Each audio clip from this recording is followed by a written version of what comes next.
السلام عليكم ورحمة الله وبركاته. إن شاء الله معانا غسالة فوق أوتوماتيك توشيبا. فيها مشاكل، هنتكلم عن المشاكل دي وحلولها.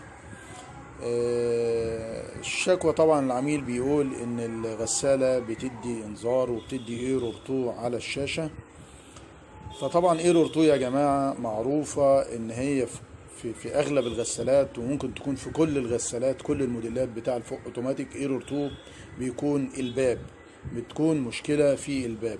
وطبعا كل شركة وليها نظام معين في الباب. في شركة ليها سويتش بيكون هو المسؤول، او شركات تانية بيكون فيها ملقاط. الملقاط ده بيكون في واجهة الباب زي ال LG والسامسونج.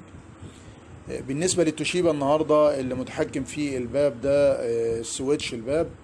السويتش ده طبعا بلاتين، ممكن يكون البلاتين عليه عفونة في عامل عازل، ممكن يكون في مشكلة في البلاتين نفسه او في الوصلة نفسها الضفيرة. كل ده ناخد بالنا منه يا جماعة. دي نقطة. طبعا احنا في نصيحة ان احنا ما نلغيش السويتش ده، لازم نشغله للأمان.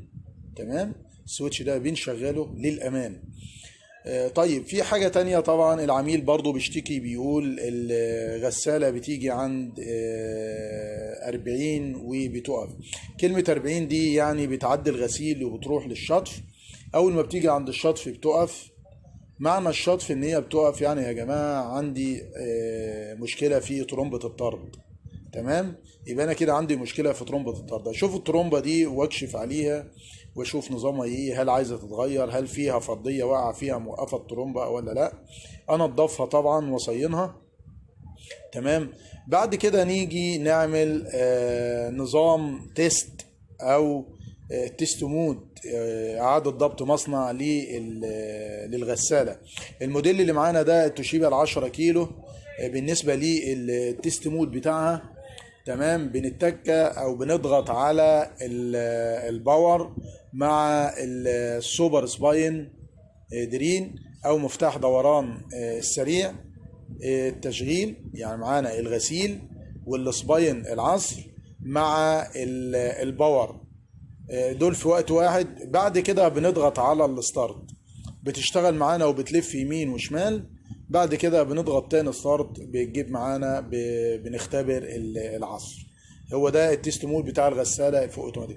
وفي طبعا غسالة 8 كيلو التيست مود بيختلف، يعني كل حسب المنتج. انما المنتج اللي معانا ده 10 كيلو التيست مود بتاعها زي انا ما شرحت لكم كده. بنضغط الغسيل، زرار الغسيل مع زرار الدوران السريع مع زر الباور، دول في وقت واحد. وبعد كده بنضغط على ستارت. بكده يبقى احنا عملنا اعادة ضبط مصنع للغسالة. اتمنى من الله ان اكون وفقت ووصلت معلومة تفيدنا جميعا. والسلام عليكم ورحمة الله وبركاته.